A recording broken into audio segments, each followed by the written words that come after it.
Allir þættir samstæðuverinnar eru á YouTube.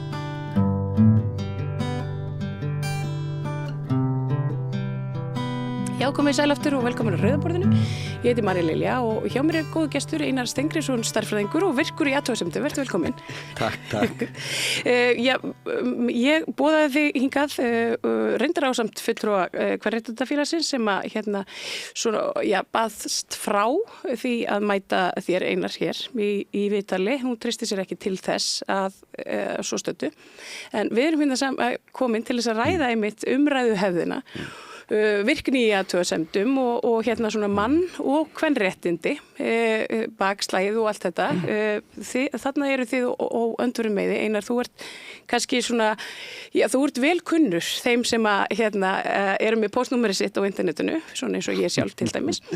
Og hefur verið mjög gagnrýnin oft að manni finnst óvæginn í garð feminista og ekki bara feminista, heldur bara hinni ýmsu aðila sem að hafa sig frammi í umræðinni. Ekki síður miðflokksins, ég er ekki síður gagnrýnin á miðflokksins. Akkurat, þar eru við allavega sammála.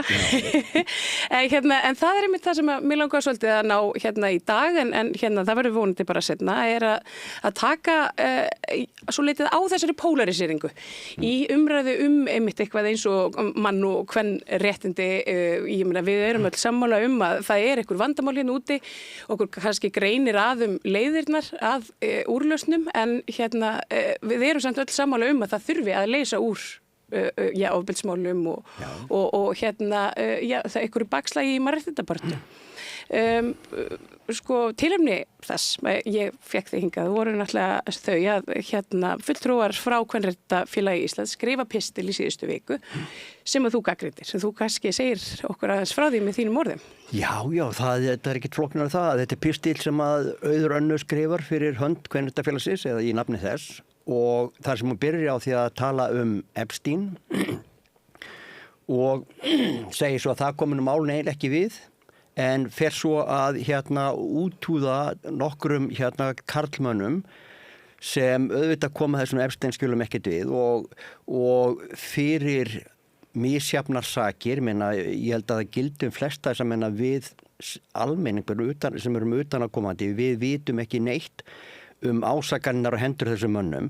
Þannig það að tala á þennan hátt að vera að reyna að bendla þessa menn við ógeði hjá Epstein, það er bara sóðaleg málflutningstækni, bara mjög sóðaleg. Og verður náttúrulega ennþá sóðalegri þegar að ræða fulltrúa fyrir einhver samtök sem það ekki njóta ríkistyrkja til þess að stunda fræðslu eins og það er kallað, en er í þessu tilfelli bara svívirðilegar persónuárásir. Og það er það, eins og segi, menn pottverjarnir, við vitum ekki hvað gerðist, ekkert okkar sem ekki voru þarna vitum hvað gerðist. Þetta eru ekki menn sem að ég hef eitthvað sérstakt álit á, bara alls ekki, og í pólitík þar sem að það ræðir og ýmsu öðru, að þá er ýmislegt sem að mér finnst vera vafasamt við suma þessum mönnum.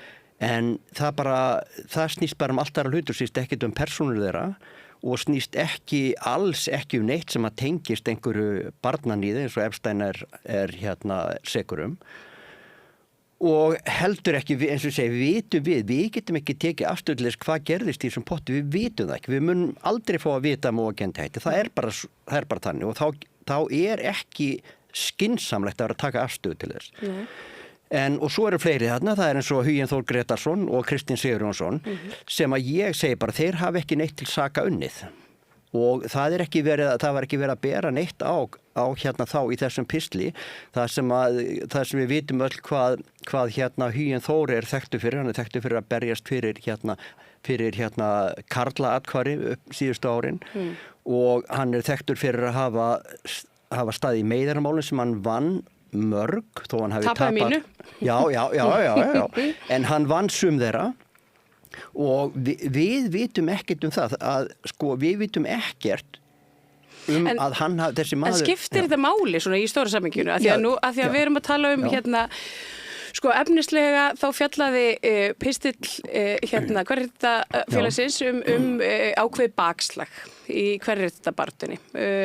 og ég meina það kannski bara vel hægt að merkja það í svona hinu ýmsa, ekki bara á Íslandi heldur, ef við lítum bara til Bandaríkjanna og svona okkar samstarfsríkja, þá þetta ákveðið bakslag, en þetta kannski ekki bara í kvenréttindabaráttunni, þó að kvenréttindafélagið þetta tali sérstaklega þau.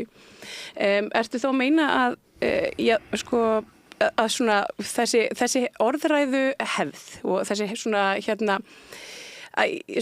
þessi að draga fólk í dilka svona með þessum hætti, það sé ekki hjálplegt í þessari umræðu? Nei, það aldrei hjálplegt, það aldrei málefnilegt og opinber umræða ekki góð ef hún ómálefnileg. Það bara þannig. Það ekki málefnilegt að bendla þessa menn við Epstein. Það ekki málefnilegt að halda fram að það sé það sama sem liggi til grundvallar því sem þessir menn eru ásakar að hafa gert, og það nú ekki eins og við séum einhverjar ásakanir hendur huginn til dæmis sem að við vitum neitt Þær voru nú reyndar svolítið hávarar hann á tímabili, það voru við barsmóðurans og þær eru væntanlega að vísa í það. Við vitum bara ekki hvað satt og rétt í því. Við vitum það ekki. Og kannski þurfum ekki beint að taka afstöð til þess. Nei. En við vitum hins að við teljum okkur vita að Epstein hafi verið með umfangsmikið barnaníð. Og ýmiss konar misnotkun. En að því að nú þetta yfirleitt þannig að umræðan, hún ekki einhliða. Það nú ekki bara feministar sem eru stóristir og miklu dólgur á internetinu, og ég verð að fá að lesa ummæli eftir þig sjálfan. Já. Sem að svona urðu til þess að fulltrúi kvenréttindafélagsins óskaði eftir því að mæta þér ekki hér persónulega. Þú ættir að skammast þín fyrir þessu ógeðslegu drullu þína, en miðað við hrokann sem þú hefur sýnt, þar sem þú telur því merkilegri og betri en annað fólk, þá nærtækast að álykta og þú hafir enga sómakennd, og yfir þessu var þú mjög sár. Já, ég skil það vel, en mér finnst þetta ekki vera ómálefnilegt, þetta mjög harkalegt. Til þess að þetta væri ómálefnilegt, þá ætti þetta vera eitthvað sem kæmi umræðefninu ekki við. Þetta mín afstaða í þessu máli, þetta mín skoðun á framferðinar. Mér finnst þetta að vera ógeðslegt framferði, að vera að bendla fólk sem við vitum ekkert að sé sagt nokkuð skapaðan hlut við nýðinga eins og Epstein. En þetta nú samt svona, þetta nú svolítið svakalegar fullyrðingar, að fólk hafi ekki sómakennd og svona hroka og hún tali sér merkilegar en annað fólk, sem ég nú ekkert vissum að sé rétt. Það sést nú kannski, ég útskýrði kannski ekki ákveðt á þessum þræði sem maður að tala ég útskýrði á öðrum þræði, því hún var í viðtali í Mokkanum í fyrra, Auðurannu. Þar sem hún var að tala það hvað þegar hún var unga þá hefðu þau þetta fólki, ég gerir ráð fyrir hún sé að tala feministar, hafi verið svo framsækið og gamla fólki íhaldsamt, og nú sé þetta orðið öfugt að hún og hennar fólk ennþá svo framsækið, en unga fólki það orðið íhaldsamt. Þetta finnst mér bara að vera ótrúlega hrokið, mér finnst þetta ótrúlega heimskulegt og lýsa ótrúlega lítilli hvað maður að segja, þetta ótrúlega hrokafullt að telja sig alltaf hafa verið þau einu réttu með réttu afstöðuna og tala sjálfsig sem framsækin bæði núna og áður, en svo eru bara allir hinir einhvern veginn öðruvísi. Þetta finnst mér hrokafullt, rosalega hrokafullt. Þú talar að þetta sé svona, og ástæðan fyrir því að þú gagnrýnir oft á tíðum feminista og fyrir framsetningu þeirra á efni og annað, það er svona glimmi yfir karlmönnum stöðugt eitthvað að þeir séu ómögulegir eða nauðgarar eða þar fram eftir götunum, og að þetta kunni hafa ákveðin áhrif. Hvað ertu að minna með þessu? Eru þið bara viðkvæm blóm og þolið ekki að takast á við umræðinu og netinu, eða er hún í alvörunni að hafa áhrif á okkur? Vitum við það? Það voðalega erfitt að segja hvernig svona umræði samfélaginu hefur áhrif, en auðvitað hefur hún áhrif, því að samfélög eru samfélög, og það sem gerist og það sem sagt og það sem viðtekið, það litar flest allt fólk í samfélaginu. Ég treysti mér ekki til þess að segja, því oft haldið fram að það sé bara ekkit gott að vera ungur, að vera ungur strákur í dag eða ungur kallmaður og fá sífellt þessar gusur yfir sig, eða eins og ég, þegar talaður Karl eitra karlmennsku til dæmis. það ekkert hægt að halda fram að þetta eigi ekkert við alla karla sko. Þegar tala eitra karlmennsku þá verið að tala eitthvað eitra sem einkenna karlmönnum af því að karlmennska eitthvað sem einkennir karla bara samkvæmt skilgreiningu. Og það erfitt að segja, það auðvitað til fullt af... En þetta ekki bara, þú veist, en ég meina, þetta ekki bara eitthvað svona orðhengilsáttur? Við ekki bara tína okkur og tapa okkur alltaf í ykkurum háfaða afsækja orðbræði, titlingaskít, bara að því að við erum svo upptekin að því að hérna segja öðru fólki hvernig það eigi að tjá sig og setja fram hugsanir sínar og skoðanir og að við náum aldrei að kjarnanum. Kjarnin auðvitað sá að það stærsti hluti þeirra sem að beita ofbeldi eru karlar, saman hvort það sé gegn körlum eða beinst gegn körlum eða konum og það ætti að vera fókuspunkturinn okkar, það ekki að reyna að fá karla til þess að hætta að beita ofbeldi? Nei, fá alla til að hætta að beita ofbeldi, ekki bara karla og það karla verða miklu frekar fyrir ofbeldi heldur en konur þó að þeir séu gerendunni miklu oftar. Það rétt. En það sko talandi ofbeldi að þá dálítið sko athyglisvert hvernig þessi umræða alltaf lögð svona upp af hálfu feminista. Það bara að tala ofbeldi hálfu karla, það aldrei talað ofbeldi hálfu kvenna. En ekki, þú veist, ég meina mega feministarnir ekki bara tala fyrir því og svo bara hægt að tala eitthvað neginn. Mega gjarnan tala fyrir því en auðvitað gagnrýnir maður það sem mann finnst ómálefnilegt eða rangt. Og sko það eitthvað aðgerðarplan sem dómsmálaráðherra með núna í gangi sem að tengist einhverju jafnrétti og þar var meðal annars talað að setja á stofn einhverja nefnd til að rannsaka kvennamorð og það eru morð á konum. Og það tala allir eins og það sé mikið vandamál að konur séu myrtar en ekki karlar. Og fyrir utan þá staðreynd að það eru miklu fyrir karlar myrtir en konur. Þá dálítið athyglisvert að horfa á að skoða þessa tölfræði samkvæmt því sem maður sér allavega og það Wikipedia síða sem að fjallar morð á Íslandi og ef við göngum út af því að upplýsingarna þar séu nokkurn veginn tæmandi þá það þannig á þessari öld hafa verið framinn 25 morð í nánum samböndum á Íslandi 40% þeirra af konum 40% af morðum í nánum samböndum á þessari öld hafa verið framinn á konum. Flest fólk kemur á fjöllum þegar maður bendir á þetta. Já, ég vissi þetta ekki. Já, nei. Segir þetta okkur að það sé miklu meira ástæð til þess að rannsaka morð á konum í nánum samböndum heldur en morð kvenna? En af hverju erum við þá ekki að rannsaka bara morð í nánum samböndum? Nákvæmlega, það það sem ég segi. Já. En það ekki það sem að dómsmálaráðherra vill gera. Það að setja stopp sérstaklega nefnd til að rannsaka kvennamorð. Það líka annað sem að setja þessum tölum sem mjög áhugavert. Það hefur 5 sinnum á þessari öld hefur foreldri myrt barnið sitt á Íslandi. 4 af þessum tilfellum það konur.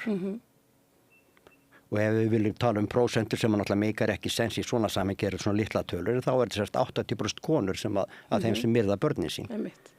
Þannig að heimilisofbeldi og morð út frá heimilisofbeldi, það eitthvað sem sem betur fer. Svona, lítið vandamál svona í henni stóra samhengi og þá erum við að tala morðin, heimilisofbeldi þetta mjög algengt, alltof algengt.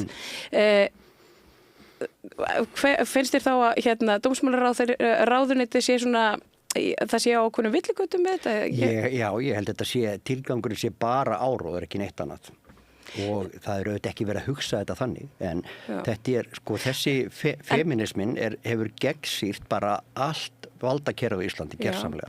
Þarna held ég að við getum komist svona sameiginlegri niðurstöðu vegna þess að nú hef ég verið framaleg feminískari baráttu dró mig í hlé vegna þess að það var svona ýmislegt kannski sem að hugnaðist mér ekki svona innan þess félagskap en til mun nú samt alltaf vera feminista. Það ákveðin tilhneiging hjá svona stjórnmálafólki að skreita sig með mannréttindabaráttu og að mínu mati þá ríkisstjórnin núverandi þá nota þær oft og iðulega kvennabarátuna til þess að svona dygðaskreita sig með og erum við þá sammála að þetta sé eitt af þeim málum þar sem að dómsmálaráðherra hún umdeild, hún að gera alls konar ömurlega hluti hún fyrir illa með flóttafólk ætlar að fangelsa börn fyrir það að hafa fæst í öðru landi og flúið hingað og og mæður þeirra en ætla svo einhvern veginn að svona milda höggið með því að fara að rannsaka kvennamorð. Já, ég held að það sé ágæti skýringa á þessu að mörgu leyti. Sko, þetta gert til þess að hafa allt þetta fólk sem að sko feminismi rosalega sterk hreyfing á Íslandi og ég bara held fram að feministar hafi bara sigrað algjörlega og það fyrir löngu. Þeir eru búin að leggja undir sig ríkisvaldi alveg gersamlega. Bæði framkvæmdavaldið, löggjafarvaldið og dómsvaldið. Já, það eru svona, þolendur kynferðisofbeldi segir nú til dæmis ekki í samlega þessu. Já, ég hef hins vegar aldrei séð hvaða sem er að í sko réttarkerfinu þegar talað að þolendur kynferðisofbeldis að það sé fara illa með á þar. Það sko, maður heyrði mikið þetta fyrir áratugum, þetta byrjaði fyrir áratugum og það var örugglega rétt mjög lengi. En síðustu mörg árin þá hef ég aldrei séð neitt konkrétt sem að bendir til þess að þetta sé rétt. Nei. Þvert á móti þetta þannig að það búið að fella úr gildi í kynferðisbrotamálum á Íslandi þá réttarreglu sem þá reglu sem hefur verið grundvallarregla í réttaríkjum að það eigi ekki að sakfella fólk nema sök sé sönnuð og það sé hafið yfir skynsamlegan vafa. Þetta til dæmis mjög stór fullyrðing að það sé búið að leggja niður saklausu sekt sé sönnuð. Já, ég skal bara útskýra akkur þetta af því að það orðið mjög algengt á Íslandi kynferðisbrotamálum að fólk sé sakfellt eingöngu á grundvelli þess að framburður brotaþola sé talin trúverðugri heldur en framburður sakbornings. Og það alveg slatti af svona málum á síðustu árin, það sem ekki neinu öðru til að dreifa, sem engin sönnunargögn, eins og því miður auðvitað oft í kynferðisbrotamálum. Það eru engin vitni. Einu sönnunargögnin í rauninni líka með brotaþola. Já, en jafnvel það er ekki alltaf augljós sko hvað það segir en það er alveg mál þar sem ekki eins og nein sko að ræða nein meiðslega neitt svoleiðis, heldur bara framburður brotaþoli talin trúverður heldur en framburður sakbornings. Og þetta er brot á reglinum að það megi ekki sakfella nema sekt sé hafin yfir skynsamlegan vafa. Vegna þess að ef orð stendur gegn orðum eitthvað sem við vitum ekkert annað þá alveg fráleitt að segja að framburður annars geti skorið úr sektina. Við þekkjum öll fólk sem rosalega klárt í að ljúga og gerir það. Og við þekkjum öll fólk sem að getur ekki komið út úr sér óbrenglegri setningu eða að segja frá einhverju sem þeir hefur lent í, þá hljómar það eins og sé að segja tóma vitleysu.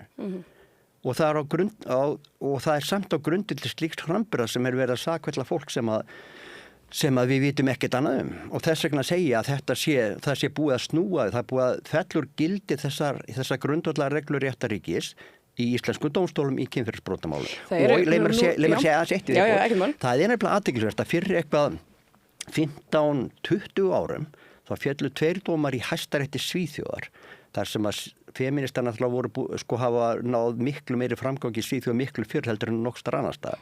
En fyrir eitthvað 15-20 árum þá féllu 2 dómar nánast samhljóða í Hæstarétti Svíþjóðar út af svona málum og þar var bara sagt það má aldrei sakfella í sakamálum og ekkert frekar í kynferðisbrotamálum en öðrum, eingöngu á grundvelli þess að framburður annars aðalans í trúverðri.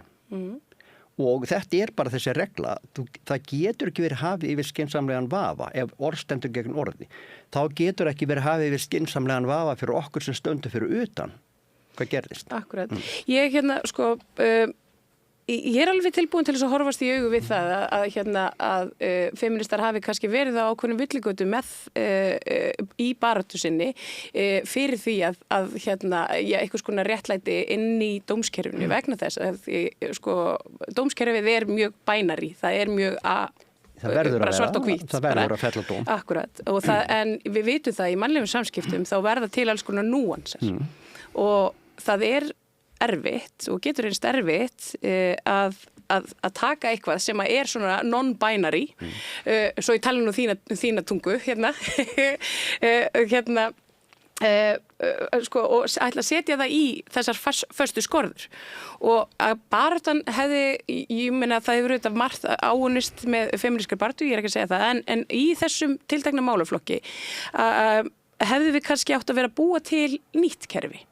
Að því að við erum komin á þann stað að við erum farin að fordæma kynferðisofbeldi og MeToo-byltingin varð og hún varð einfaldlega vegna þess að það passaði ekkert inn í þetta bænari kerfi, það gekk ekkert upp, það var bara stál í stál og það voru engin dómar og fólki leið eins og það fengi ekki réttlæti og þá bara gerist eitthvað, pendullin sveiflast bara með kraft í innáttina og ættu við að reyna einhvern veginn að ná utanum þetta með öðrum hætti? Það held ég væri auðvitað miklu betra og það er eitt kynferðisbrot eru misalvarleg. Það er dálítið mikill munur á því að káfa á jafnvel innan klæða á einhverju mannesku eða nauðgein og beita hana hrottalega ofbeldi þannig að hún sé brotin og brömluðu eftir. Það er munur á því, þetta er róf og það er ekki skynsamlegt að tala allt kynferðisofbeldi og alla kynferðislega áreitni á jafn harkalegan hátt. Hvernig á að taka á sig það veit ég ekki það er bara þannig að dómskerfi getur ekki leyst öll mál sem vandamál sem kom upp. Nei. Sérstaklega ekki í svona samskiptum, mannlegum samskiptum. Akkurat og sérstaklega þegar réttakerfi getur svo lítið vita á nákvæmlega hvað gerðist, þegar er bara frásagnir aðila til að fara eftir. En er þetta þá eitthvað sem þarna erum við komin einmitt með eitthvað svona sameiginlegan grundvöll. Við erum sameiginlega að réttakerfi í þessari mynd, það bara hentar ekki fyrir þessi mál sem eru svona persónuleg og svona núansuð samskiptamál í rauninni. Nei, mörglausmál er ekki takt, réttakerfi getur ekkert gert fyrir brotaþolum mörgum svona málum. Auðvitað þannig að það eru margir nauðgarar sem eru sýknaðir og það verður þá óhjákvæmilega því að það er ekki að sanna það en það er ekki ástæðan fyrir því að við viljum að það þurfa að sanna sekt umfram skynsamlegan vafa er svo að við viljum yfirleitt að hugsunin og flest fólk er fylgjandi henni svona almennt séð, við viljum frekar að 10 glæpamenn sleppi heldur en 1 saklaus sé dæmdur fyrir alvarlegt brot. Já. Og þetta er bara slúst því miður. Það verður alltaf þannig að sennilega flestir nauðgarar mun sennilega alltaf sleppa vegna að flestar nauðganir eru framdar við aðstæður þar sem er ekki takt að gera. Hvað getur við þá gert einar? Ég veit það ekki þetta er bara eins og með önnur vandamál í samfélaginu. Við getum ekki, samfélagi getur ekki leyst öll vandamál en það sem samfélagi getur gert það er að tala um þau og ef við tölum um það nógu yfirveganhátt og nógu skynsamlega þannig að við fáum sem flest fólk með okkur þá hefur það áhrif. Það hefur, eitt gott dæmi refsingar barna þar að segja, líkamlega refsingar.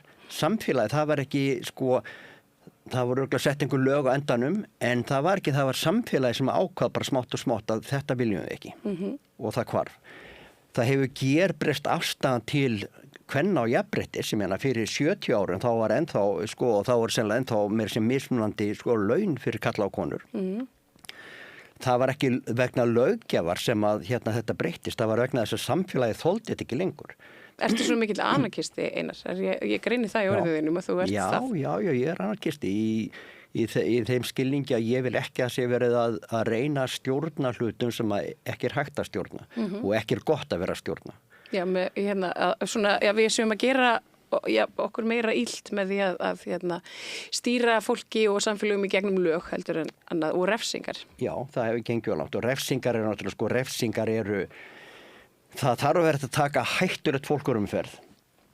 En refsingar, flestar fangelsisrefsingar eru algjörlega tilgangslausar, það gerir engum gott. Ég er nefnilega alveg sammála. Ég er nefnilega búin að vera svolítið hugsi yfir þessu. Nú ef ég farið í gegnum þetta ferli að kæra mann fyrir kynferðisbrot og það var alveg lífsreynsla og svo er þetta þannig ég skil alveg tilfinninguna þar sem og svo farið 2 árum síðar farið bréfið niðurfellinguna og þá ertu löngu hættur einhvern veginn að hugsa þetta og kannski farin að bara vinna úr þínu málum eða hefur brákveðið að takast ekki á við þau eða hvernig sem það er en það er svona ákveðin skellur en svo hef ég velt mitt fyrir mér líka þú veist hvert er réttlæting? Ég meina, þú veist, það sem gerðist breytist ekkert. Og hvernig er ég bættari manneskja ef að viðkomandi hefði verið fangelsaður, sektaður, eitthvað. Ég hefði náð að hefna mín á honum í gegnum dómskerfið með þessum hætti. Það hefði verið gott kannski ef það hefði verið slegið á fingurnar á honum. Jú, það er auðvitað betra fyrir brotaþola að fá stuðning samfélags, að yfirlýsingu samfélagsins, auðvitað er það betra.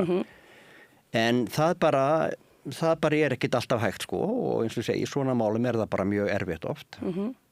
Og við leysum það ekki, sko, jafnvel þó að þetta gengi ennþá lengra, það yrði ennþá auðveldara að sakfella fyrir kynferðisbrot, þá mun það mun aldrei hafa teljandi áhrif á hversu margir sekir verða sakveldir. Nei. Það verður alltaf rosalega fjöldi þeirra sem eru sek kynferðisbrot mun sleppa. Já. Því að flest er náttúrulega aldrei eins og kærið, sko. Það verður bara svolítið, við verðum bara að horfast í augu við það og við getum þetta sem samfélag og það hefur, sko, ég man alveg eftir, sko, dómum fyrir svona 60 árum í nauðgunarmálum. Það sem var bókstaflega verið að segja að þessi stelpa, hún er nú sko svotan drusla, dómarinn sagði ekki með þeim orðum, en það mátti alveg lesa út úr þessu. Já, ég meina, lögreglustjórinn, yfirmaður kynferðisbrotadeildar var nú til þess að ég stofnaði druslugönguna á sínum tíma, sem var bara nákvæmlega með þessum hætti, að konur ætti nú bara að vera minnafullar og í aðeins síðari pilsum helgar. Þetta voru viðhorf, en það voru sér sem betur fyrir það voru sér engin að segja svona Nóri og þeir fáu sem gera það, þeir eru bara púaði niður af samfélaginu öllu, sko. Þannig að viðhorfin hafa breyst. Og það er það sem ég er ósáttur við, gagnvart feministum, það er að það er löngu komið á algjört jafnrétti, reyndar er það freka farið að hallast í hina áttina, því að það er farið að nota jafnréttislögin sem ætti að afnema, það er farið að nota þau til þess að mismuna gegn körlum. Já, getur þú nefnt dæmi? Já, nýlegt dæmi er maður sem að kvartaði til kærunefndar jafnréttismála af því að hann fékk ekki frí á einhverju ríkis stofnun sem hann vann í kvennaverkfallinu. Það var bara konunni gefið frí, en hann fékk ekki frí. Hann fór fram á og fékk neitt. En hann er ekki kona? Nei, en þetta er svona mismunun á grundvelli kynferðis. En hann fengi væntanlega frí í karlaverkfallinu? Já, þú heldur það. Já. Þú heldur það að verði karlaverkfall. Ég meina þið þurfum bara að gera það sjálfur, er þetta ekki svolítið þannig? En það á ekki að mismuna á grundvelli kyns. Það er bara rangt. Önnur umræða sem að mér þykir svolítið áhugaverð og það er umræðan karlaathvarf. Eitthvað sem við ættum bara að sammælast að sé nú bara hér besta mál að hér verði stofnað athvarf fyrir kalla sem verði fyrir ofbeldi og þar verði sérfræðingar og bara aðstæður, góðar aðstæður þess að bara eins og við kvennaathvarfinu okkur þykir öllum vænt kvennaathvarfið og því miður þá þekkjum við flesta einstaklingar sem hafa leitað þangað inn.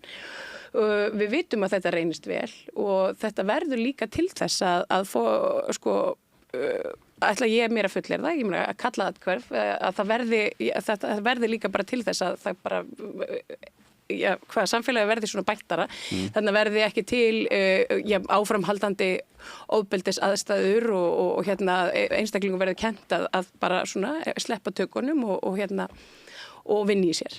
Það er oft talað um að kallar vinni allt og lítið í sér. Þetta sé ég bara sem þátt í því að hjálpa þeim til þess.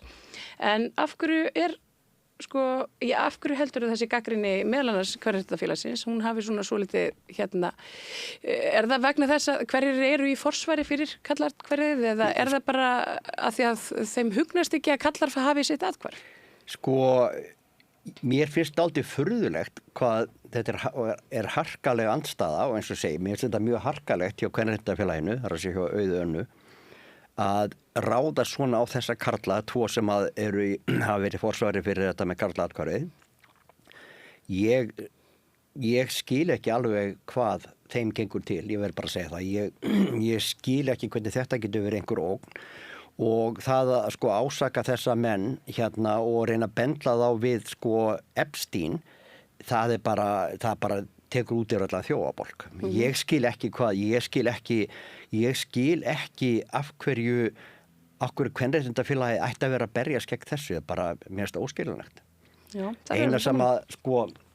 eina sem mann dettur upp í það af því að þetta fólk sér svo rosalega eftir þessum fáa milljónum sem var ákveðið að setja úr þessum sjóði í kallaatkvæði eða sem hefði annars verið til einhverja sem að þeim hugnaðist betur, ég veit það ekki en mér finnst það bara, óskiljanlegt. Já, það svo sem alveg hægt að rífast það hvernig ráðstafa fé, en það bara allt annað samtal, sko. En ég hef sett svolítið spurningamerki við það, hvers vegna við erum í af hverju við ættum að vera í einhverju andstæði við karlaatkvæði, við ekki bara leyfa þeim að koma því á fót og sjá svo bara hvort þetta verði útungunarstöð fyrir einhverjar karlrembur eða hvort þetta verði kannski bara óbúrslega þægilegur staður þar sem karlar geta talað vandamálin sín og bara gert upp í fortíðina og ofbeldi sem þeir hafa orðið fyrir. Jú, maður skildi ætla það. Það þannig en þá og verður svolítið lengi en að karlar tala síður áföll sem þeir verða fyrir. Akkurat. Og mér finnst mjög ósynlegt að fara að streyma einhverju karlar í karlaatkvæði sem ætla að nota sér það einhvern veginn til þess að berja einhverjum öðrum, sko. Það finnst mér mjög ósynlegt og það þarf mikið að gerast til þess að karl taki þetta skref að stíga yfir þröskuldinu inn í karlaatkvæðar og segja. Við sjáum það núna með í alla umræðunum fósturkerfið.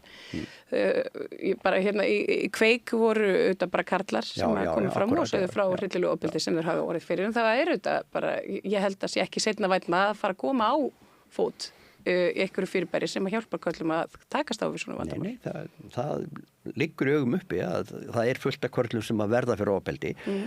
Og það það ekki eins og ég hafi reynt að skoða gögnum þetta en ég fæ ekki betur segið en það sé hæpið að halda fram að karlar verði miklu síður fyrir ofbeldi á heimilum konur. Hins vegar alveg ljóst að vegna munar á líkamsbörðum þá ofbeldi á hálfu karla, það hættulegra að meðaltali. En það líka til alveg fullt af ofbeldi kvenna hvort. Ég held að ef við værum kannski öll bara aðeins heiðarlegri og svona mannlegri og við myndum kannski taka í burtu þetta kall og kona úr bara í smá stund allavega. Við vitum alveg að reynslu heimar karlar og kvenna eru ólíkir í okkar samfélagi einfaldlega vegna þess að það hefur halla á konur. Þú vilt meina að það halli á kalla eða að sumuleyti. Akkurat, en svo getum við kannski bara sammælst að sumuleyti halla konur og öðru leyti halli á kalla, þannig að við þurfum bara að tækla vandan einhvern veginn heildrænt í staðan fyrir að vera í skotgröfunum. En ef við kannski færum að tækla ég veit ekki, vandamálin frekar svona með því að líta inn og við og hugsa með okkur, ég meina allt fólk beitir ofbeldi á einhverjum tímapunkti. Allavega svona þessum, alveg vægasta formi eða úti, þú veist. Og ég meina það talaði að fara í fílu sem ofbeldi. Þá gerir það allt. Og það getur verið, þú veist, og það getur verið talist til heimilisofbeldis að hunsa maka sinn eða fara í langar fílur og dramatískar, því að það vekur óþægindi innra með hinum einstaklingunum. Þannig að við getum, ef við förum kannski bara horfast í augu við það að allt fólk beitir ofbeldi. Líkamlegt ofbeldi þykir svona sínu alvarlegra vegna þess að það sér á fólki eftir því og það hefur svona ákveðna og skilur eftir sig önnur sár sem eru svo sálræn, en svo það auðvitað andlega ofbeldi sem líka erfitt að ná utanum. En þurfum við ekki bara að halda samtalenu einmitt á þessum nótum að því að og uppræta bara ofbeldi? Jú, það það sem að ég hef og fleiri hafa sagt mjög lengi, af hverju hættum við ekki að kyngreina þetta, af hverju tölum við ekki bara ofbeldi, við kunum tala heimilisofbeldi, kannski það þannig að það sé bara margfalt algengar að kallar beiti ofbeldi á heimilum en konur, en það ekki bara þannig, það gerist að konur beiti ofbeldi og þá ekki skynsamlegt að kyngreina þetta, það ætti ekki verið neinn ástæða til þess. Já, og kannski það líka bara ég nú að hugsa bara upp átt að vegna þess að við tölum ekki heimilisofbeldi sem við tölum það sem kynbundið ofbeldi í rauninni, að fólk sem hefur orðið fyrir ofbeldi af hendi kvenna inn á heimili, það lítur síður á það sem ofbeldi. eitthvað Já. til þess að klaga vegna þess að því að við erum búin að færa til eitthvað svona skilgreiningu að ofbeldi þurfa að tikka í ákveðin box? Já, og svo líka hitt bara að það hefur, sko hugmyndin hefur gegnum allt þetta verið að karlmenn eru sterkari og þeir kvinka sér ekki yfir svoleiðis og hvað þá að kona sé að, að slá til þeirra. Þau viðhorf eru líka breyta sem betur fer að við erum smátt og smátt að verða miklu jafnari og það er einhver takmark fyrir því. Ég meina, kallar og konur eru ólík að meðaltali, að upplagi, en bara meðaltali. Og það er líka, sko, það er hlutur sem mun ekki breytast, en það er rosalega mikilvægt að við erum ekki, sko, að yfirfæra meðaltölin yfir á tiltekinn hóp. Og svo maður taki eitt dæmi, menn það er, svo maður taki eitt dæmi sem að mér finnst vera lýsandi, sko. Karlar eru að meðaltali hávaxnar en konur, talsvert. Það er samt ekki einkenni á karlmönnum að vera hávaxnir. Nei, ég er miklu stærri en þú. Já, akkurat sko. Já. Þannig að, og flestir gestir mínir hér, ég sé vel yfir meðaltalinu. Og þess vegna sko þó að þetta sé svona algjörlega óvíkjandi, það er óvíkjandi þannig að karlar eru að meðaltali hávaxnari. Já. En það er ekki einkenni á körlum að vera hávaxnir. En er þetta ekki bara einmitt eitt af þessu sko, við erum alltaf að festa okkur í einhverjum svona fullyrðingum sem eru einmitt einhver svona miðgildi einhvers þegar að velurinn er bara miklu flóknari og núansaðari. Og en hvernig getum við, ég meina hvað getur þú gert, Einar, til þess að bæta umræðuhefðina á netinu? Þú verður til dæmis að hætta að segja að fólk hafi ekki sómakennt þegar þú ert ósammála því. Sko, þú veist ekkert um það. Ég dreg ályktanir út af hvernig fólk kemur fram. Já. Okay. Já, og það er það sem við verðum að gera hér. Já. En þetta bætti ekki beint umræðuna því að við komum til hún ég svona baðst frá að mæta þér fyrir vikið sko. Við hefum átt rosa gott samtal við þrjú örgulega á þessum nótum. Ef að þú hefðir ekki verið svona dónalegur. Já, en hún má vera svona dónaleg, það er sérst allt í lagi. Nei, ekki heldur. Nei, en hún var það. Já. Alveg hryllilega og hún var það á sko opinberari vettvangin. Ég var að tala á einhverju Facebook-þræði, skilur. Það er svolítið annað heldur en ég myndi aldrei segja svona, ég myndi alveg spyrja, ég myndi alveg halda því fram að sumt fólk hafi ekki sómakennd. Og það getur vel verið að ég hefði gert það sko í grein í Vísi í þessu tilfelli, ég hef ekkert velt því fyrir mér. En maður notar öðruvísi orðfæri þegar maður kemur fram á formlegri hátt eins og maður skrifar einhverja grein sem birtist í fjölmiðli heldur en þegar maður er á þráðum á Facebook. Já.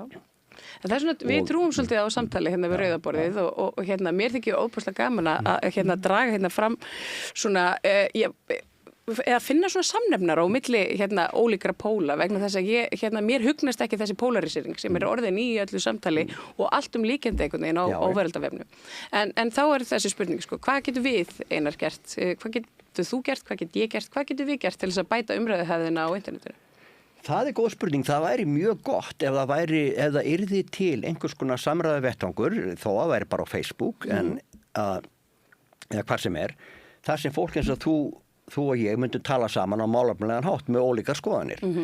Og ég veit ekki hvernig er hægt að búa svoleiðis til. Men það er alveg til litlir hópar á Facebook eða þú veist, ekki endilega formlegir hópar en þú veist, þræðir þar sem fólk kemur og ég er ofta að tala við fólk með andstæðar skoðanir þar sem að samræðin algjörlega málefnalega báða. Og því meira því sem við getum búið til, því betra. Já. Ég sammála því nefnilega.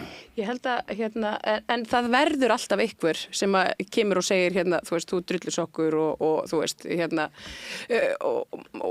þú veist, ég veit ekki betur en að þessi og hinn séu svona og hinn segin. Þú veist, það hefur tilhengu til þess að einhvern veginn hverfast alltaf sko, orðræðuna og þú veist, orðfæri sem einhver annar notar, alveg svo þessi deila sem hún er svolítið svona sprottin út frá þessu, að þér hugnaðist ekki, þessi svona framsetning þeirra, þeim hugnaðist ekki það sem þú segir, en enginn er að tala innihaldið í rauninni. Nei, ég þykist að vera að tala innihaldið í því sem hún var að segja, það er hún og Kvenréttindafélagið. Já. Og mér finnst mikilvægt að segja, sko, það þegar manni finnst fólk hafa sýnt enga sómakennd, þegar það hefur komið fram með ósæmilegum hætti. Mér finnst mikilvægt að segja það. og mér finnst reyndar mjög slæmt í umræðan í Íslandi hvernig er hérna hraunað yfir fólk sem að sem notar harkaleg orðum valdafólk, æðsta valdafólk sem að gera með ljóta hluti. Og ég segi bara, sko, við eigum að kalla valdning, ég er að tala fólk sem í valdastöðum, við eigum að kalla valdninga, alveg sem köllum þjófa, morðingja og nauðgar. Mér finnst mikilvægt að sé gert. Það er mjög slæmt þegar það kemur upp þessi kurteisis krafa, að það má aldrei segja neitt ljótt um valdafólk, þótt að sé rétt. Já, eða bara fólk. Ég meina, erum við ekki kannski líka bara aðeins og viðkvæmul? Sko, við erum mörg, eða ekki ég, en það margt fólk sem alltaf viðkvæmt fyrir hönd valdafólks. Já. Bjarni Ben valdníðingur. Hann hefur, sko, það eru til ótal dæmi, eða allavega nóg mörg dæmi þar sem að hann hefur sýnt bara hrikalega valdníðslu til þess að það er réttlætanlegt að kalla hann valdníðing. Og mér finnst mikilvægt að sé gert. Alveg svo það er mikilvægt að fara ekki í felum með það að tildekki mannskja sem morðingi eða þjófur eða nauðgari. En, já, þannig að við megum sko, þessi kurteisiskrafi umræðinni gagnvart valdafólki, hún er mjög slæm. Hún er mjög slæm. En nú erum við svo litið að tala svona óbreytta borgara. Já, það er allt öðruvísi. Já, og þetta er svona, sko, ég skil alveg báðar hliðar. Ég skil alveg hvers vegna fulltrúar Kvenréttindafélagsins vildu ekki koma að því að það er líka bara svolítið svona skeri, svo í slétti, að mæta fólki með ólíkar skoðanir einmitt á svona opnum vettvangi, að því að það er öðruvísi heldur en að takast á internetinu.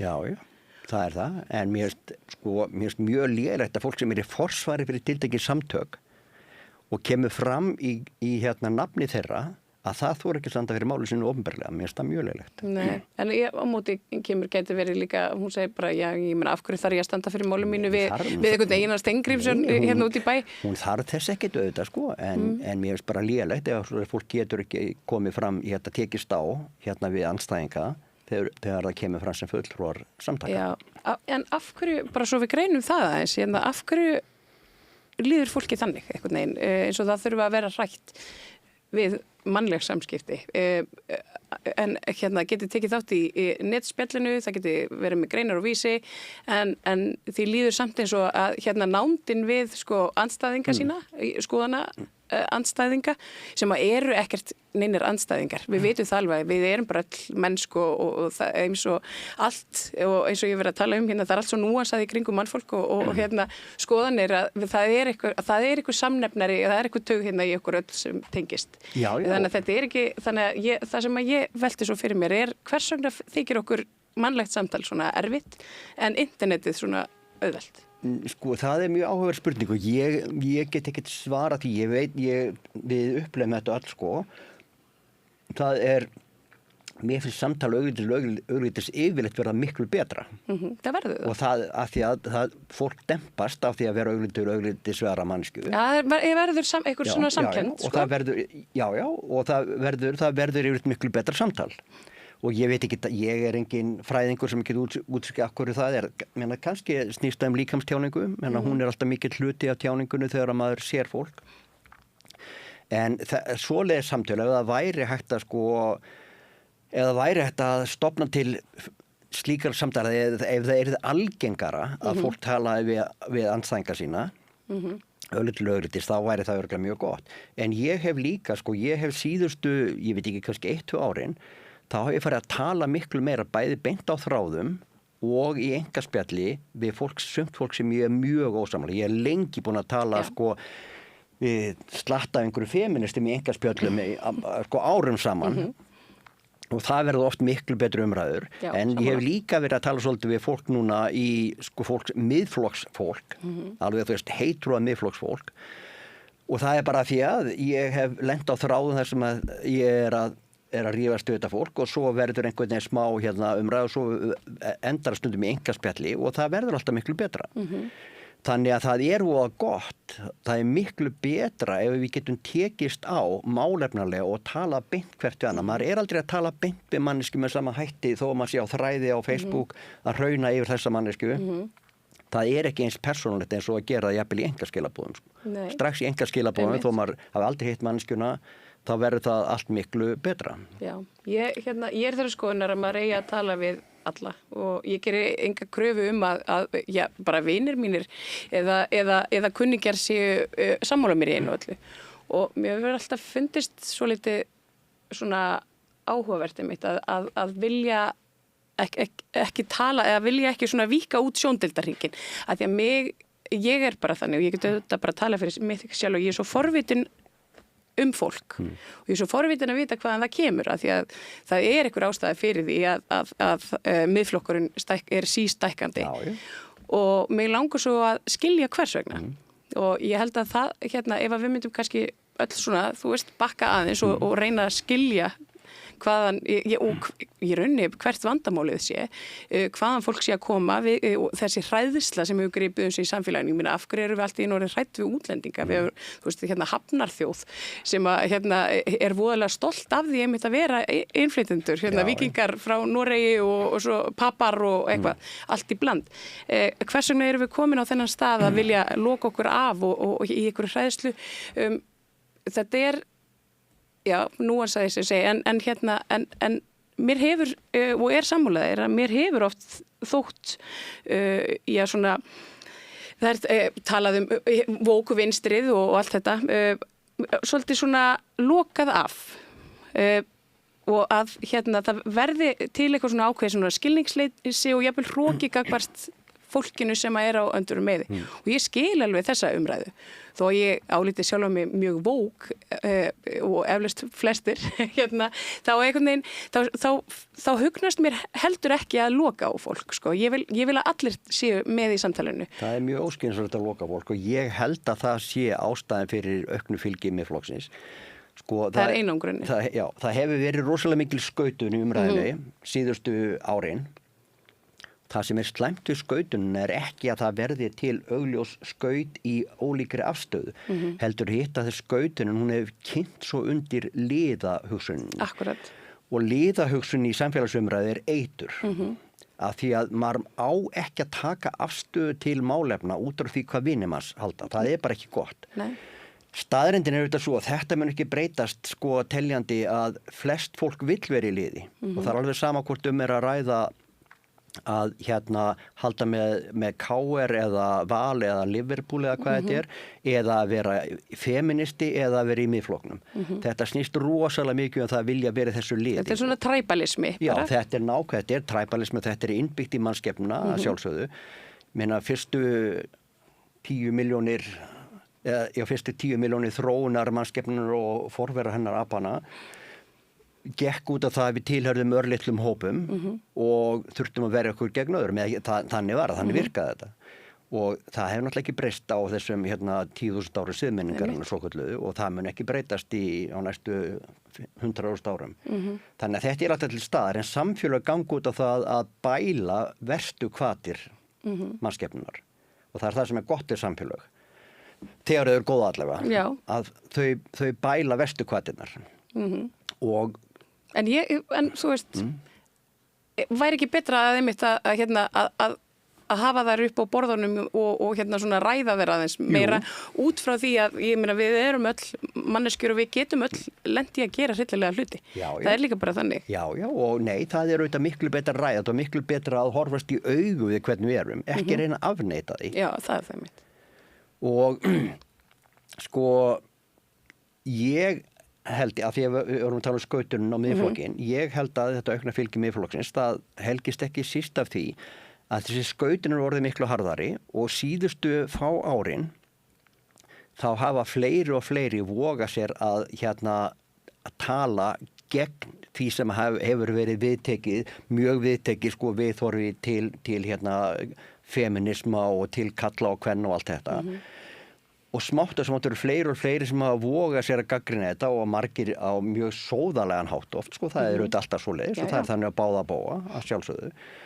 En á endanum verður til einhver krítisku massa þar sem fólk sér sem að hefur ekki verið sko sammála því sem hefur verið að gerast og hefur fundist margt fáránlegt sem hefur verið gert, að þegar það fólk sér að það eru orðin og margi sem voga sér að tala þetta opinskátt, þá fara ennþá fleira að gera það og þá verður til lið. Og það lið hefur ekki átt sér sko neitt heimili síðust ári nema miðflokkinn því miður. Þegar við erum að tala um þessa sko andstöðu við það sem ég segi bara við feminisma og vókið. En þetta er í rauninni bara andstöður við persónur. Og þarna spila fjölmiðlar kannski svolítið stóran þátt í því hvernig feminismi einhvern veginn presenteraður. Hann bara Sóley Tómasdóttir og Hildur Liljendahl. Já, akkurat. Sko það er sko við komumst ekkert frá því að það hafa verið mest áberandi feministarnir. Já, en það má alveg gagnrýna að þær hafi verið mest áberandi feministarnir og það einmitt eins og ég segi, það bara vegna þess að það eru mjög smelluvænar og hérna þú veist og það var lengi vel það var svona, maður sá á DFF rétt áður svona fyrir helgafrí, þú veist, af því að þá dettur niður öll trafikkin á vefinn, þá funduður eitthvað svona status frá Hildi Liljendahl þar sem hún segir eitthvað, þú veist, og það svo, því skellt í fyrirsögn og svo gæti fólk verið að takast á þetta alla helgina, sko. Þessi sagði, hinn sagði, þetta er rosalega auðvelt, þetta með auðvelda blaðamönnulífið. Já, og það blaðamennsku Íslandi því miður dálítið mikið þannig, hann sagði, hún sagði, því miður, og það kynnti, það er sko örglega stór hluta ástæðunni fyrir því hvað þessi skautun hefur orðið rosalega á Íslandi. Að fjölmiðlar kynda undir þessu, það er ekki sko, það er bara þetta, fyrst tala við A sem segir eitthvað, svo kemur B og segir A hafi verið að segja tóma vitleysu, svo kemur A aftur eða C. En það er mjög sjaldgæft að þegar fólk að halda fram hlutum sem snúast staðreyndir og eru öndurinn með því, að þá það hlutverk blaðamanna að finna út hverja staðreyndirnar eru. Ekki bara að halda hljóðunum fyrir A og svo fyrir B og svo framvegis.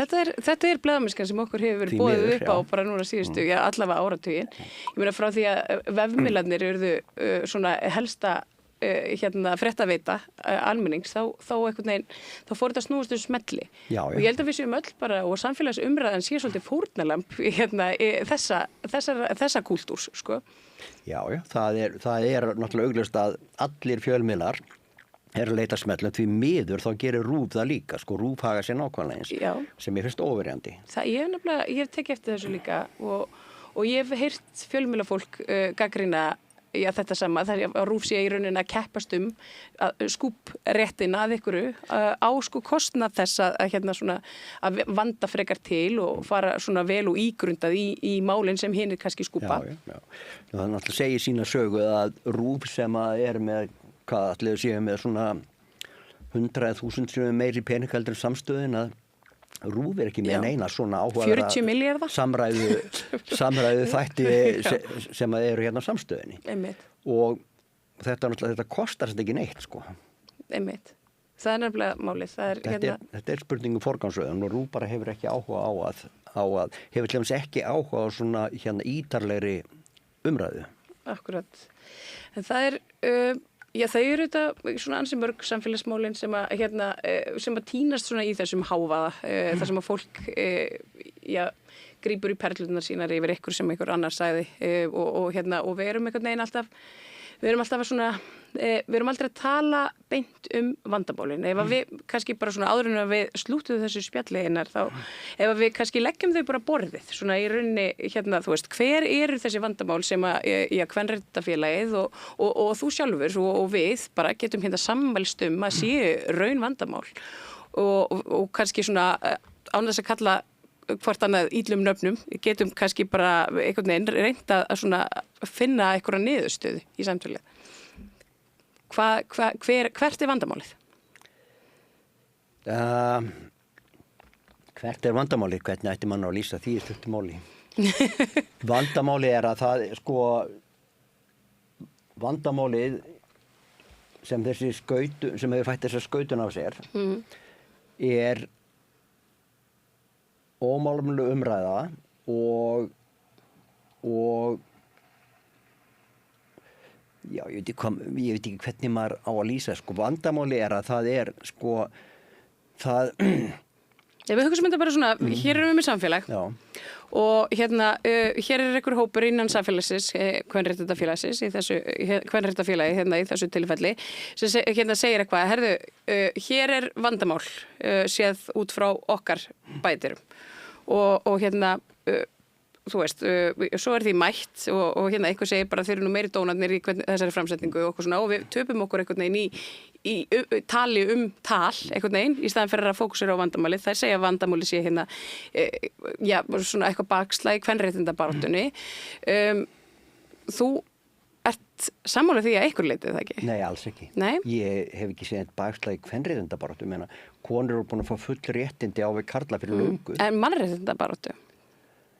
Ég hef miklar efasemdir að tala um bakslag. Og það vissulega þannig að það verður að tala um bakslag í afstöðu til útlendinga. En ég hræddur að það sé frekar annars vegar, sé þetta hlutir sem hafi komið upp á yfirborði sem hafi verið undir yfirborðinu. Og hins vegar, því miður, þá eru ákveðnar sem eru að nota sér þetta. Og það eru margir í miðflokknum sem eru bókstaflega að nota sér þetta. Og þetta er náttúrulega alþekkt. Svo tökum annað dæmi, ég held að Trump hafi, ég held að hún sé nákvæmlega sama transfólk og líf þess og hún veri nákvæmlega sama þó það veri látið algjörlega í friði.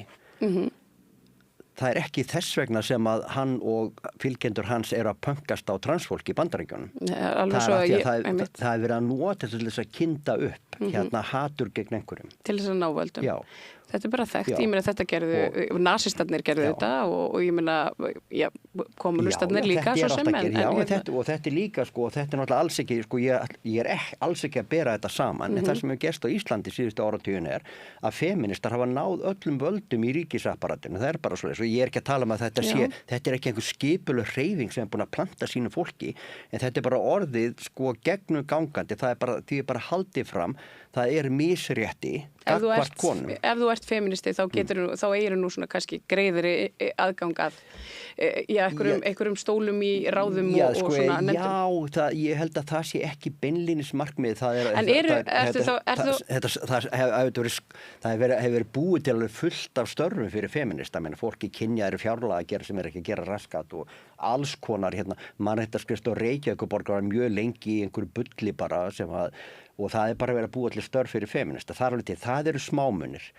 Það sem verra er... En ég meina það er búið til störf fyrir bankakalla allstaðar já, og eitthvað hagfræðinga og þú veist á móti, Ég held að, hvað varðar svoleiðisluti stöðuveitingar, þá held ég að síðustu 30 árin þá hafi það ekki snúist kynja misrétti heldur klíkuskap og það vill svo til að fyrir 40 árum voru flesta valdaklíkur kallar og fyrir 30 árum voru þær klíkur, þær voru hættar að mismuna grundvelli kyns í sjálfu sér en það vill svo til að í klíkunum voru bara karlar.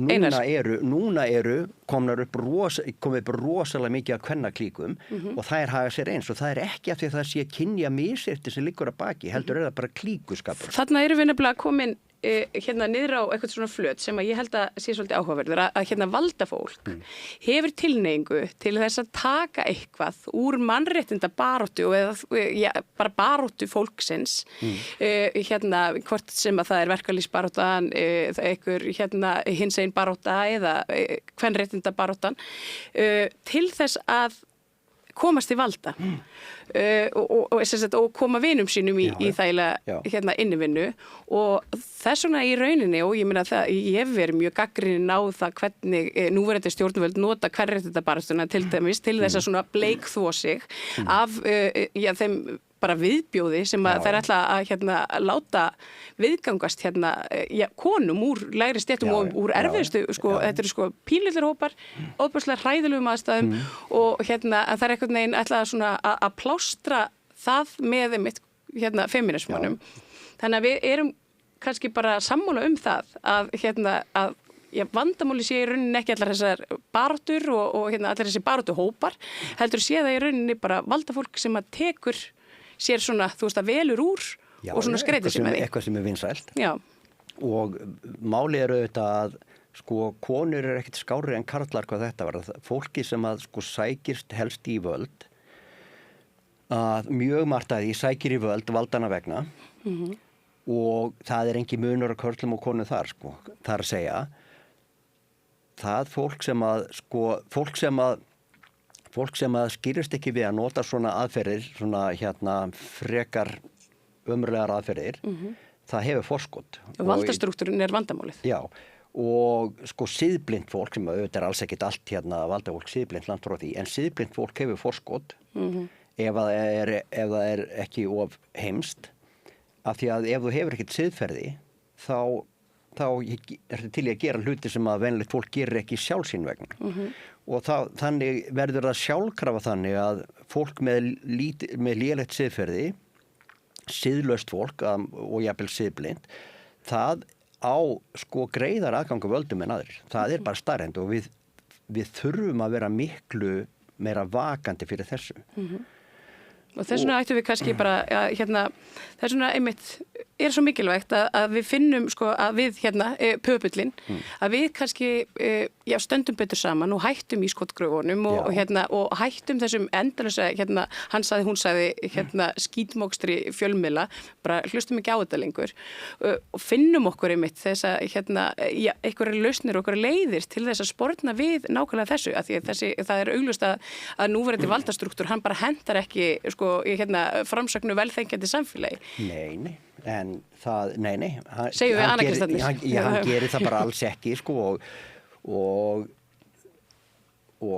sko, ég er því miður, ég sem er nú bjartsýnn eðlisfræðingur, ég er hættur að vera bjartsýnn á að það muni gerast eitthvað, sko, afgerandi í þeim málum á Íslandi næsta áratugina. En svo hittir annar mál að svo gera svoleiðis hlutir yfirleitt mjög snöggt, en svo þegar Berlínarmúrinn fjall, það gerist bara allt í einu. Og það gerast alls konar svoleiðis hlutir og eftir hrunið að þá gerðust stórkostlegir hlutir. Almenningur í Íslandi fattaði að það var hægt að hafa gríðarleg áhrif. Sigmundur Davíð var settur af því að 30.000 manns reynda bara niður Austurvöll og það var bara nóg. En það er, sko, valdakerfið samt ekkert breyst. Það eru kosningar og 4 ára fresti. Sigmundur Davíð bara vinsælasti stjórnmálamaður á Íslandi. Já, fyrir utan það, sko, já. En við höfum enga möguleika á að gera neitt til þess að breyta hlutunum. Nei. Og það er sko segir sína sögu að engir stjórnmálflokkar á Íslandi vilja nýju stjórnarskrána. Þið vil ekki sjá hana, sko. Það er líka bara svolítið erfitt að vera inn á þingi og ætla að búa nýja stjórnarskrá. Þú ert að slíta því og það vill enginn tapa völdunum sínum svona. Nei, en það er bara ef það er ákveðið að gera breytingar á stjórnarskrá, þá eru það bara samþykktar fyrir eðlilegt venjulegt þingur og hvort er, sko. En það er bara engin vilji til þess. Og ein ástæðan væntanlega svo að þetta myndi færa talsvert vald frá þinginu til almennings. Eins og ef það væru, ef það ætti að knýja fram þjóðaratkvæðagreiðslur lög frá Alþingi, þá myndi það hafa, sko, þá myndi það sennilega koma í veg fyrir ýmiss konar vonda lagasetningu. Bara það að vita að almenningur geti stoppað það myndi sennilega bæta svolítið lagasetninguna. Akkurat. Það er margt í þessu. Þykir þér leitt að hafa kallað fulltrúa Kvenréttindafélagsins illum nöfnum, eða hún hafi ekki haft neina sómakennd? Ég man nú ekki, ég held ég ekki staðhæft að bóstaflega, en lest þetta bara aftur, það sem ég sagði. Þú sagðir að þú talaður að má sjá, hún ætti að skamma sín fyrir ógeðslegu drullu sína, en miðað við hrokann sem þú hefur sýnt, þar sem þú telur þig merkilegra og betur en annað fólk, þá nærtækast að álykta að þú hafir enga sómakennd. Má ekki bara segja fyrirgefðu ég sagði þetta? Nei, mér finnst ég eigi ekki að gera það, sko. Mér finnst ég eigi ekki að gera það, af því að mér finnst þetta að vera nærtæk ályktun að manneskjan hafi ekki sómakennd þegar hún segir svona hluti og segir svona hluti opinberlega í nafni þessara samtaka, hún var að hella drullu. En er ekki auðveldara bara svona að segja fyrirgefðu? Þá er þetta svolítið bara búið, þá erum við búin að stöða þessum punktin í þetta svolítið. Og ég sko biðst alveg fyrirgefningar og það hefur alveg komið fyrir og það gerist alltaf öðru hverju. Ég biðst fyrirgefningar á netinu líka. En ég geri það ekki nema að mér finnist ég hafa sagt eitthvað sem að var rangt að segja. Og mér finnst ekki þetta að vera rangt. Mér finnst þetta að vera eðlileg ályktun að draga þegar manneskjan kemur svona fram, hellir svona skít yfir fólk sem að hún veit ekkert og tengir það við einhvern ógeðslegasta glæpamann sögunar og ekki hún að draga tilbaka. hún stendur ennþá við þetta. Einmitt. Þannig að nei, mér finnst ég ekki að gera, mér finnst að vera rangt að mér. Og eins og segi ég, það kemur alveg fyrir byrst fyrirgefningar og það ger ég bara þegar mér líður þannig, þegar mér finnst að ég hefi gert eitthvað rangt. En þá þarf samtalið að eiga sér stað. Einar Steingrímsson, þakka kærlega fyrir að koma hérna og taka á hinum ýmsu samfélagsmálum, virkni í athugasemdum og allt í nýja stjórnarskrá. Við fórum hér víðan völl. Það var gaman að spjalla við þig. Og vonandi verðum við aðeins fleiri við borðið næst og getum við þá bara tekist, fallist hér í faðma og kúmpa að okkur neginn í byltingu gegn auðvaldinu. Já, og segja eftir það sko. Mér finnst mjög vont þegar fólk þolir ekki málefnilegar árásir, þú sé harkalegar. Það er slæmt fyrir umræðan. Fólk á að þola þessi sagt að það hafi ekki sómakennd. Ef það er færri rök fyrir því, svo getur þau auðvitað haldið fram að það sé rökleisa, að þetta sé rangt. Já. En sko það er mjög slæmt, sérstaklega þegar fólk sem er í forsvari fyrir einhver samtök, þegar það leifir sér að segja harkalega hluti en þolir svo ekki sér sagt eitthvað harkalegt það sem það hefur sagt. Já, akkurat. Takk fyrir þetta Einar. Og Doggi við það meira hér handan við auglýsingar. Öflugur og ódýr auglýsingamiðill 40.000 manns sjá eða heyra þætti samstöðvarinnar í hverri viku. Ef þú vilt auglýsa, sendu póst á samstöðin@samstöðin.is. Frjáls fjölmiðlun á í vök að verjast, allstaðar, ekki bara á Íslandi. Peningavaldið og sterku hagsmunaöflin eiga greiðan aðgang að stjórnvaldi og fjölmiðlum og eiga jafnvel sína eigin fjölmiðla. Þess vegna er samstöðin svo mikilvæg. Hér er pláss fyrir alla raddir, málin eru krufin til mergjar og samtölin eru stór og innihaldsrík. Samstöðin er mikilvægt lýðræðistæki. Ég heiti Kristín Helga Gunnarsdóttir og ég styð samstöðina.